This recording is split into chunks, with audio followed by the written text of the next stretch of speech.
You have to lose your fear of failure. Failure is a part of the process. People who never fail never try. You have to fail. You got to get it wrong to get it right. You learn nothing from winning. You only learn from your failures. Your mind has to be stronger than your feelings. Think about every poor decision you've made in your life. There was more emotion that was involved in it than there was mind. Every single one of them. Think about it. Really was. Your feelings keep you in bed. Your mind tells you, get up. I'm sure people have told you to make sure you have something to fall back on. Make sure you got something to fall back on, honey. But I never understood that concept.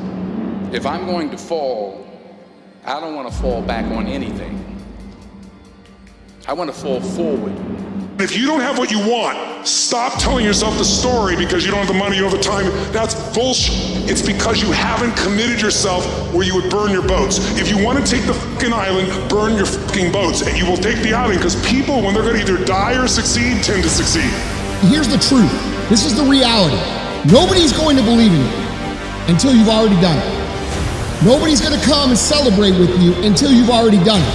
The work is going to come before the belief, which means you're going to have to work for a long fucking time by yourself with no applause, with no awards, with nobody telling you good job. And then once you start to build something and people start to see the momentum and they start to see the result and you start doing some things, then you're going to get a little belief. And then what's going to happen is you're going to believe. And then what's going to happen? You're going to go do a little bit more work and a little bit more work. The results are going to come more. More people are going to believe. Nobody fucking believes in you because you haven't done anything yet. That's the reality. We all live in this bubble. What you got to do to get the life that God wants you to have, you got to put more air in your bubble. You got to blow your bubble up. Expand yourself. Take yourself out your comfort zone.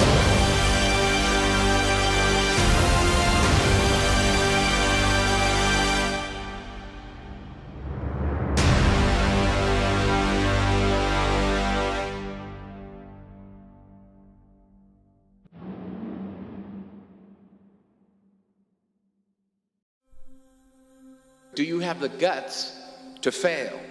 If you don't fail, you're not even trying. To get something you never had, you have to do something you never did. Imagine you're on your deathbed, and standing around your deathbed are the ghosts representing your unfulfilled potential, the ghost of the ideas you never acted on, the ghost of the talents you didn't use. And they're standing around your bed, angry, disappointed, and upset. They say, we came to you because you could have brought us to life, they say. And now we have to go to the grave together. So I ask you today, how many ghosts are going to be around your bed when your time comes? No matter how much emotion and feeling you may have or how much hurt you may have, life has to go on. I can't stand in the past and bathe in what was wrong. You want to make a change, you have to change your vision of who you are. You have to begin telling yourself a different narrative. And the narrative you tell yourself about yourself is everything.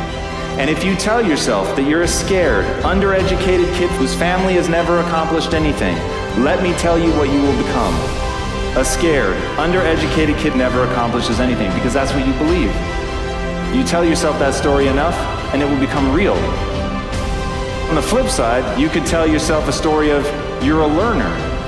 You learn faster than most people. You're willing to put in more work than most people. You're willing to read more books than most people. You're willing to spend an inhuman amount of time every day improving your mind simply by getting new ideas into the system. 10 years of motherfucking work when everybody else is partying, making excuses, is gonna pay off.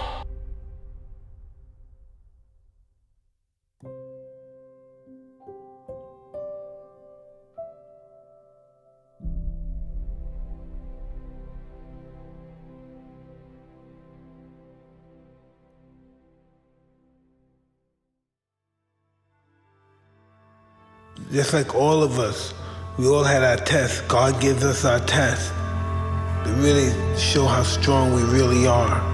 Tests that we don't even know. Maybe losing our parents at a young age. Or maybe losing somebody that affected our family or did something to somebody with a rush. Just whatever it may have been. So it may have affected us. It may be for, a matter of years, and that's what it's really come to, overcoming the adversity in life.